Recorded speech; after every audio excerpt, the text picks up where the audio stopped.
ง่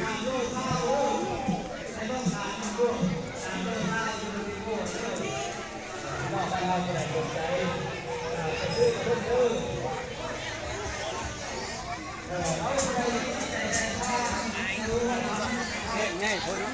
เอาบอกเอาแป้งมันแดงเด้อ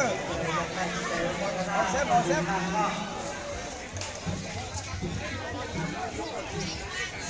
กินเลือป่ะนี่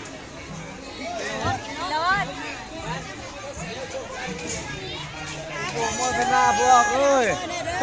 บ้านบ้านสวรรค์เอ้ยเขามารับประทานอาหารเดินร้านมีหนองเดิน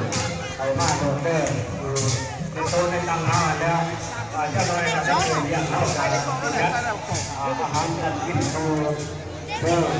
พร้อมทั้งอำนาจการปกครองและก็พร้อมทั้งทหารท่านนอกทหารท่านผู้ยิ่งคนนอกเขามารับประทานอาหารเราเด้อแต่เข้าบ้านเข้าบ้านเจ๊กินกินแต่เที่ยงเนาะบ้านให้หน้าแดงเนาะบ้านให้ท้าเลี้ยงเนาะที่ว่าบ้านเราได้แล้วแต่ขอเชิญขอมารวมประทานอาหารกันก็เลยเด้อกินดอกเมื่อท้ายบางเรื่องท่านว่าบ่อยากรู้เนาะเขามาได้เห็นกินอะไรด้วยเอาบ้านบนไหนมันอยู่เห็นที่เน่ากับมาพึ่งมาคนอยู่น้ำมันนี่นะออกคนอยากโยกเลย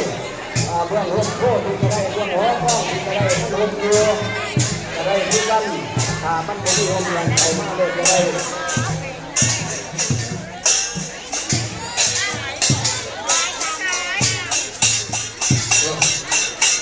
เอาไปเริ่มมาให้เราเนาะเป็นมากินข้าวด้วย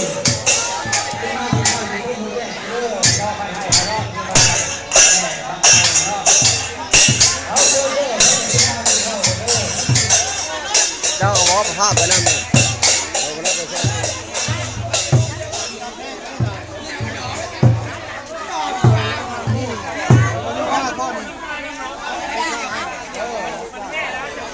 ต้มมันสวายแล้วดิ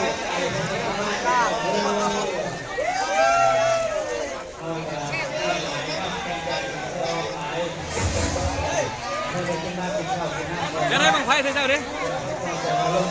นี่แหละบังอะไร3 โลบัง3 โลแค่กับบ้านนี่เนาะ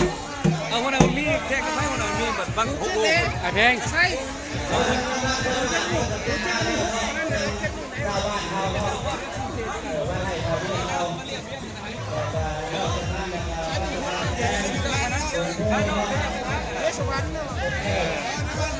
แต่ว่าเรื่องวันนั้นเนี่ยราคาโน้ตต่างหากนะไอ้บังไฟหันเอาบัง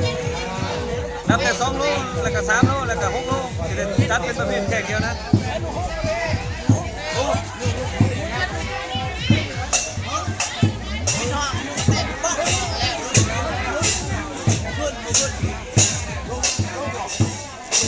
เ